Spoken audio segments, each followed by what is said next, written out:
السلام علیکم، کیسے ہیں آپ لوگ؟ مغل بادشاہ اورنگزیب عالمگیر کے استاد محترم کا نام میاں احمد جیون تھا۔ جب اورنگزیب عالمگیر سلطنت کے تخت پر بیٹھے بادشاہ بنے تو ایک دن ان کے دل میں خیال آیا اپنے استاد محترم سے ملنے کا۔ بادشاہ نے اپنا ایک خادم بلوایا اور اس کو ایک پیغام دے کر اپنے استاد کی طرف روانہ کیا کہ اگر استاد محترم مصروف نہ ہوں تو وہ بادشاہ کے پاس تشریف لے آئیں اور بادشاہ کو خدمت کا موقع دیں۔ خادم بادشاہ کا پیغام لے کر استاد میاں احمد جیون صاحب کے مدرسے پہنچا اور انہیں بتایا کہ بادشاہ وقت ان سے ملنے کے خواہاں ہیں اور اگر وہ اپنی طبیعت پر گراں محسوس نہ کریں تو وہ بادشاہ سے ملنے دلی تشریف لے آئیں۔ بادشاہ کا پیغام جب انہیں موصول ہوا تو استاد محترم کو بڑی خوشی ہوئی، کیونکہ میاں احمد جیون بادشاہ اورنگزیب عالمگیر کو بہت ہی چاہتے تھے، بہت پیار کرتے تھے۔ وہ ان کے چند عمدہ شاگردوں میں سے ایک تھے۔ بادشاہ وقت بھی اپنے استاد محترم کا بہت احترام کرتے تھے اور بہت انس رکھتے تھے۔ تو جب استاد محترم کو پیغام ملا تو خوش قسمتی سے وہ رمضان کا مہینہ تھا اور مدرسے میں بچوں کو چھٹیاں تھیں۔ استاد محترم نے رخت سفر باندھا اور دلی کو روانہ ہو گئے۔ جب استاد محترم دلی پہنچے اس وقت عصر کا وقت ہو رہا تھا۔ میاں احمد جیون عصر کی نماز کے لیے دلی کی جامع مسجد میں تشریف لے گئے، جہاں پر ان کی ملاقات بادشاہ اورنگزیب عالمگیر سے ہوئی۔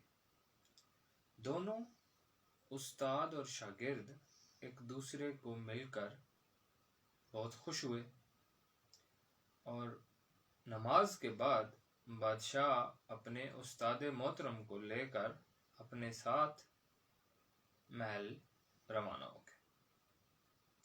رمضان کا پورا مہینہ استاد محترم اور بادشاہ اورنگزیب عالمگیر نے ایک ساتھ گزارا۔ انہوں نے بہت ساری نشستیں کیں جس میں مختلف موضوعات پر انہوں نے گفتگو کی اور بہت ہی اچھا وقت گزارا۔ رمضان ختم ہوا۔ عید کے بعد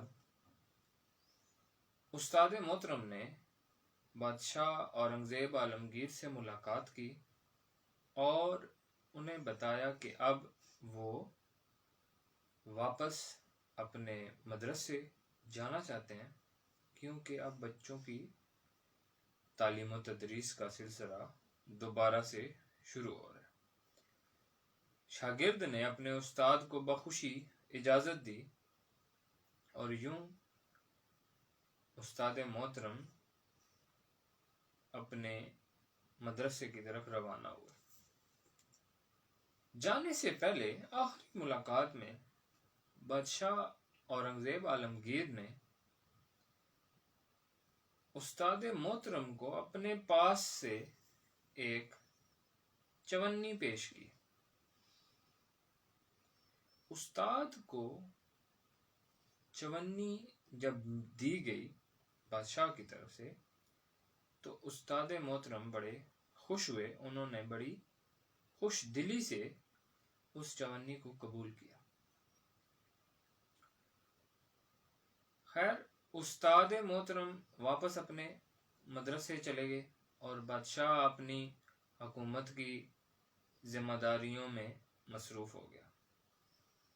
وقت کا پہیہ یوں ہی چلتا رہا اور بادشاہ دکن کی لڑائیوں میں اس قدر مصروف ہوا کہ پھر اس کو 14 سال تک دوبارہ دلی واپس آنے کا موقع ہی نہیں ملا۔ آخرکار جب بادشاہ اورنگزیب عالمگیر دلی واپس پہنچا تو ایک ملاقات میں بادشاہ کے وزیر اعظم نے بادشاہ کے گوش گزار کیا کہ آپ کے جو استاد محترم ہیں میاں احمد جیون صاحب، اب وہ ایک بہت بڑے امیر کبیر جاگیردار بن گئے ہیں، تو کیا اگر آپ اجازت دیں تو ان سے لگان وصول کیا جائے۔